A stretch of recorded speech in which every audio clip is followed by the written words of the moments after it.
Hello विद्यार्थियों, आप सबका स्वागत है नर्सिंगेल एकेडमी में।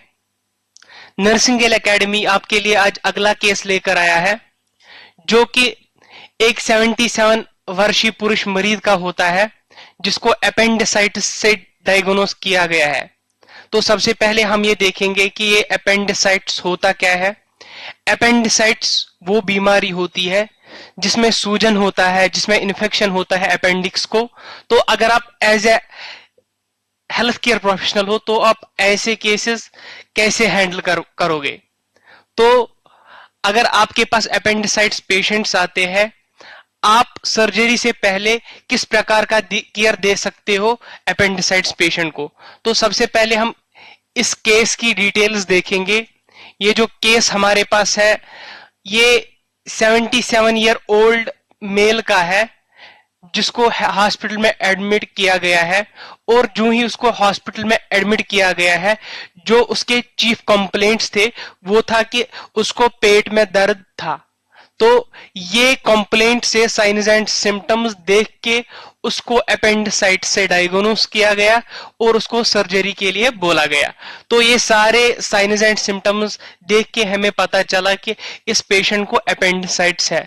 तो अब कौन सा केयर, किस प्रकार का केयर आप दे सकते हैं ऐसे पेशेंट को, और कौन से कॉम्प्लिकेशंस आ सकते हैं इस केस में, वो सारा हम इसी में देखेंगे। सबसे पहले हम देखेंगे सर्जरी से पहले किस प्रकार का केयर आप दे सकते हो ऐसे पेशेंट्स के लिए। ठीक है, सबसे पहला जो स्टेप है, हम पेशेंट की कंडीशन देखेंगे। वो स्टेप जो पहला है वो है असेसमेंट एंड स्टेबलाइजेशन।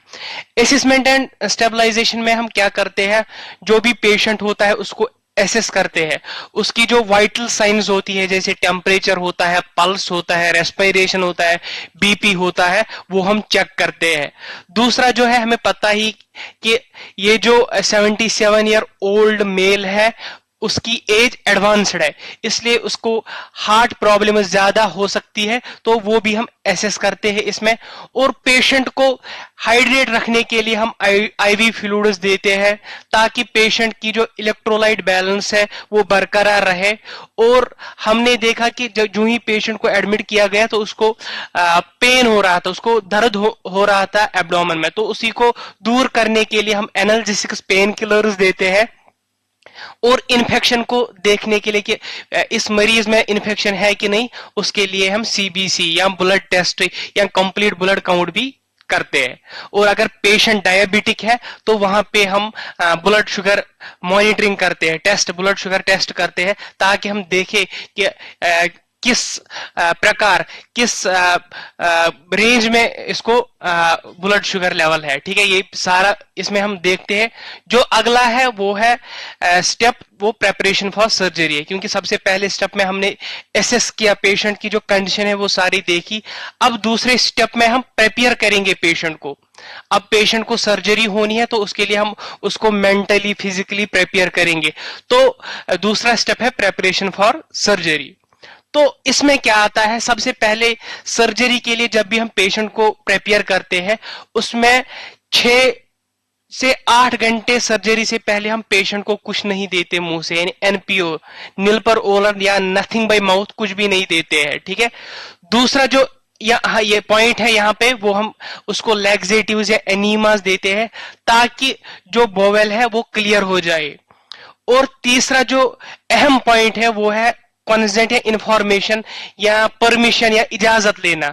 हम पेशेंट और उसके जो घर के सदस्य है उनसे हम परमिशन लेते हैं कि हम सर्जरी कर सकते हैं कि नहीं। तीसरा, हम एंटीबायोटिक्स देते हैं। एंटीबायोटिक, क्योंकि पेशेंट को इन्फेक्शन होता है तो उसको दूर करने के लिए हम एंटीबायोटिक्स देते हैं, जो भी डॉक्टर ने प्रिस्क्राइब किया होगा। तीसरा क्या होता है, हम एनेस्थीसिया भी देते हैं। एनेस्थीसिया अकॉर्डिंग टू नीड, जितनी भी पेशेंट की नीड होगी उसी के रिलेटेड हम उतना एनेस्थीसिया देते हैं। ठीक है, वेरी गुड। ये दूसरा स्टेप था इसमें। तीसरा जो है, पेशेंट जिनको कोई भी बीमारी होती है, क्योंकि यहाँ पे एज रिलेटेड हम देख सकते हैं, क्योंकि ये जो पर्सन होता है यहाँ पे, जो मरीज होता है यहाँ पे, इसकी उम्र बहुत होती है, यानी 77 ईयर ओल्ड होता है, बुजुर्ग होता है यहाँ पे। तो उसके जो पेरेंट्स है या पेशेंट खुद या उसके जो बच्चे हैं वो बहुत परेशान होंगे। तो इसीलिए तीसरा जो स्टेप है उसमें साइकोलॉजिकल सपोर्ट आता है, यानी पेशेंट को हम एंजाइटी, जो भी एंजाइटी होती है उसको दूर करते हैं, जो भी उसको टेंशन रहता है दिमाग में वो हम दूर करते हैं और उसको रिएश्योर करते हैं कि आप जल्दी ठीक हो जाओगे।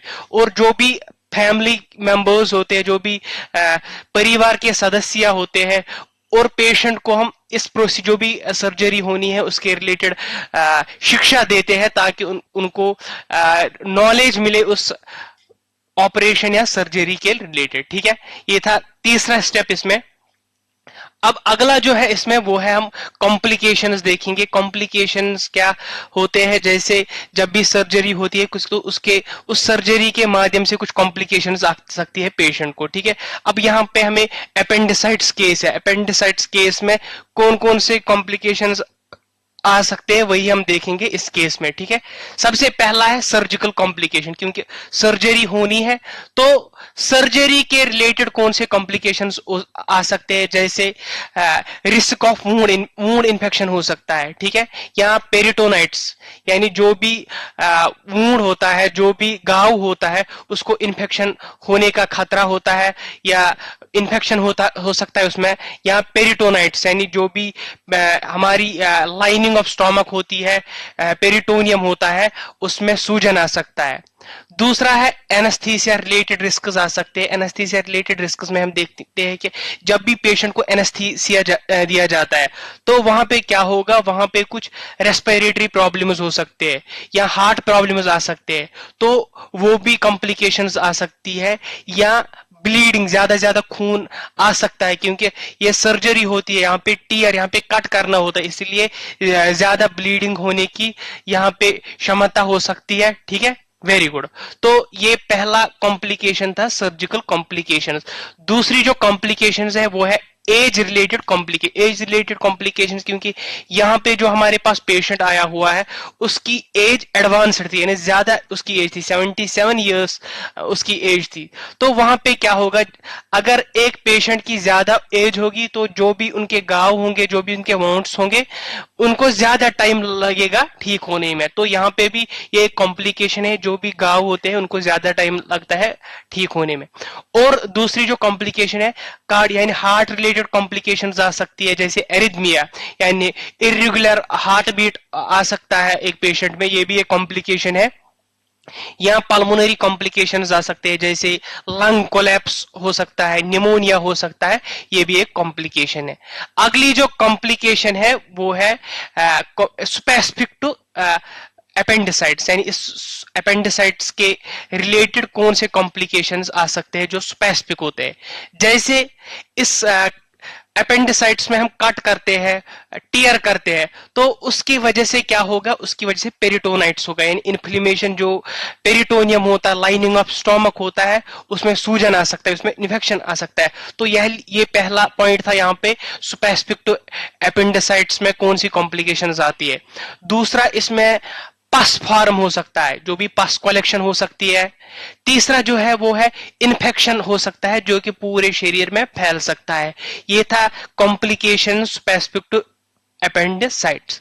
तीसरा जो है वो है पोस्ट ऑपरेटिव कॉम्प्लिकेशंस। अब सर्जरी के बाद भी कुछ कॉम्प्लिकेशंस आ सकते हैं, सर्जरी कंप्लीट होने के बाद भी कुछ कॉम्प्लिकेशंस आ सकते हैं एक पेशेंट में। जैसे सबसे पहले deep vein thrombosis. Deep vein thrombosis क्या होती है, इसमें ब्लड क्लॉट हो जाता है वेन्स में। ठीक है, वेरी गुड। ये कैसे होता है, क्योंकि जब भी सर्जरी की जाती है एक पेशेंट को तो पेशेंट हिल नहीं पाता, उसको एक ही जगह पे रहना होता है, तो इसीलिए इस डीप वेन थ्रोम्बोसिस की चांसेस ज्यादा होते हैं। ठीक है, वेरी गुड। तो जब ए पेशेंट एक ही जगह पे रहता है तो वो ज्यादा फ्लूइड्स नहीं ले पाता है, क्योंकि उसको बार बार वॉशरूम जाना पड़ता है, तो इसीलिए उसमें इलेक्ट्रोलाइट इम्बैलेंस भी हो सकती है। तीसरा जो है मानसिक बीमारी यानी डेलीरियम या कन्फ्यूजन हो सकता है सर्जरी के बाद, क्योंकि इन्फेक्शन बहुत होता है इस पेशेंट में, या उसको बहुत ब्लड लॉस होता है जिसके माध्यम से डेलीरियम या कन्फ्यूजन हो सकता है। ठीक है, ये था इस केस के रिलेटेड यानी अपेंडिसाइट्स के रिलेटेड। अब हमारे पास जब भी ऐसे केसेस यानी अपेंडिसाइटिस केसेस आएंगे तो हम आसानी से सर्जरी से पहले उनको केयर कर सकते हैं ताकि पेशेंट फर्दर कॉम्प्लिकेशन से बच सके। यानी प्रीऑपरेटिव केयर सर्जरी से पहले हम आसानी से उनको केयर कर सकते हैं। जैसे सबसे पहले हम पेशेंट को असेस करेंगे, देखेंगे, स्टेबलाइज करेंगे, फिर उसको सर्जरी के लिए प्रिपेयर करेंगे, साइकोलॉजिकल सपोर्ट देखेंगे। ये स्टेप्स अप्लाई करके हम पेशेंट्स को फर्दर कॉम्प्लिकेशन से बचा सकते हैं। मिलते हैं अगले केसेस में, तब तक के लिए बाय।